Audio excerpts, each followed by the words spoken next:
Sabe aquela pergunta, como se constrói um país praticamente do zero?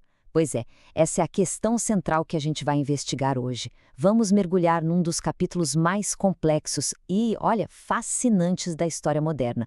O desafio gigantesco de criar nações na África depois do fim do domínio colonial. E olha, essa frase do Kwame Nkrumah, o líder da independência de Gana, acerta em cheio no coração do problema. As novas nações africanas não estavam só construindo governos, elas estavam tentando criar uma identidade única a partir de povos que muitas vezes nem se enxergavam como parte da mesma coisa. Então, para a gente entender essa jornada toda, vamos seguir um caminho bem claro. Primeiro, a gente vai ver como o mapa da África foi totalmente redesenhado. Depois, vamos acompanhar a onda de independência e os desafios que vieram junto. Na sequência, vamos explorar como as novas identidades foram criadas, ver 3 exemplos na prática e, por fim, dar uma olhada no legado dessa jornada que, na verdade, ainda não acabou. Beleza, vamos começar. Para entender o tamanho do desafio que essas novas nações enfrentaram, a gente precisa primeiro dar um passo para trás e ver como era o continente antes e durante a colonização.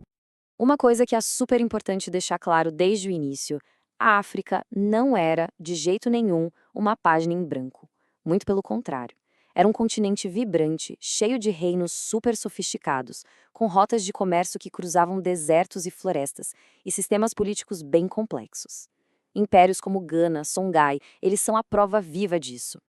E então veio 1884, um ano que mudou tudo. Na Conferência de Berlim, as potências europeias se juntaram e literalmente pegaram um mapa da África e uma régua para dividir o continente entre si, sem a menor consideração por quem vivia lá. E aqui o contraste é gritante, né? De um lado, a gente tinha sociedades que se organizavam em torno de culturas, de línguas em comum. Do outro, o sistema colonial chegou, impôs fronteiras que não faziam sentido nenhum, juntou grupos rivais no mesmo território e virou a economia de cabeça para baixo.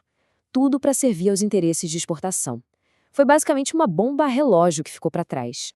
Mas aí, depois da Segunda Guerra Mundial, as coisas começaram a mudar.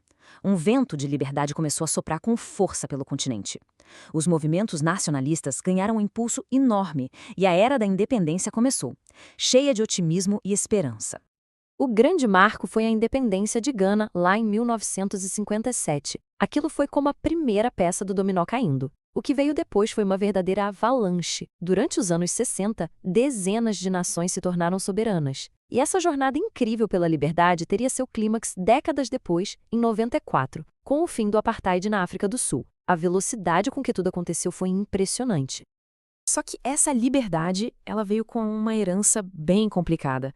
As novas nações receberam as chaves de uma casa que nunca foi projetada para elas morarem, mas sim para ser explorada.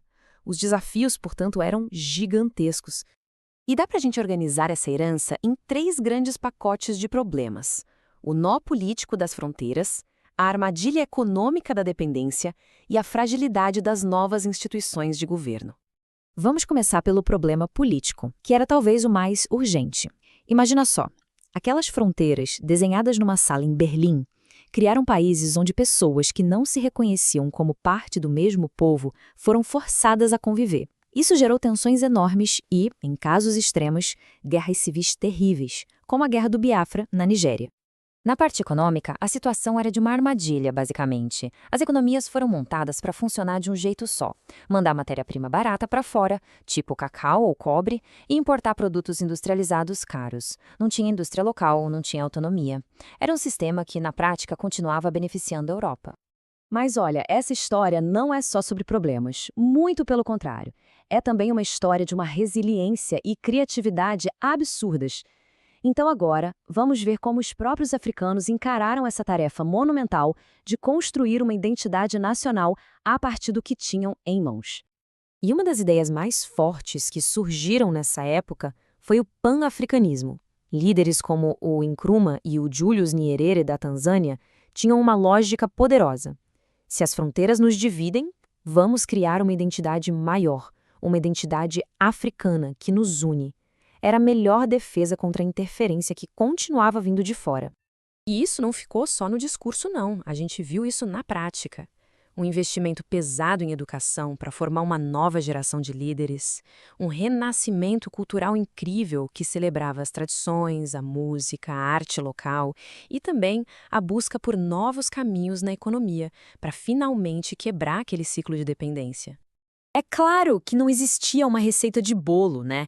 Cada país teve que encontrar seu próprio jeito de lidar com essa situação toda, com seus próprios acertos e erros. Vamos dar uma olhada em 3 exemplos bem importantes para ver como isso se desenrolou.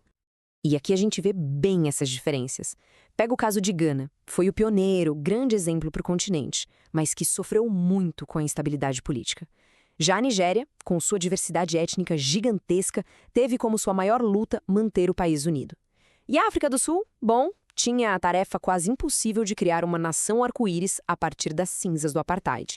E tudo isso nos traz para o presente, porque, veja bem, esse processo de construir uma nação na África, ele não acabou, é algo contínuo, com desafios que ainda existem, mas também com um potencial que é simplesmente enorme. O que a gente vê hoje é um continente pulsando, em plena transformação. Sim, desafios como a corrupção e a desigualdade ainda são enormes. Mas, ao mesmo tempo, a gente está vendo um crescimento econômico forte, um boom de tecnologia e um esforço cada vez maior para a integração regional, com organizações como a União Africana. E no fim das contas, a grande lição talvez seja essa, né? Construir uma nação não é um evento com data para acabar. É um processo que não para. É uma negociação constante, uma criação diária, uma renovação que envolve o passado, o presente e o futuro de um povo. E com isso, a gente volta àquela pergunta inicial que continua ecoando por todo o continente.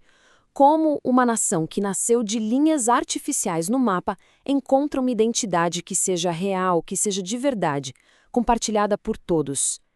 A resposta, claro, não é nada simples. E ela continua sendo escrita todos os dias pelos próprios africanos.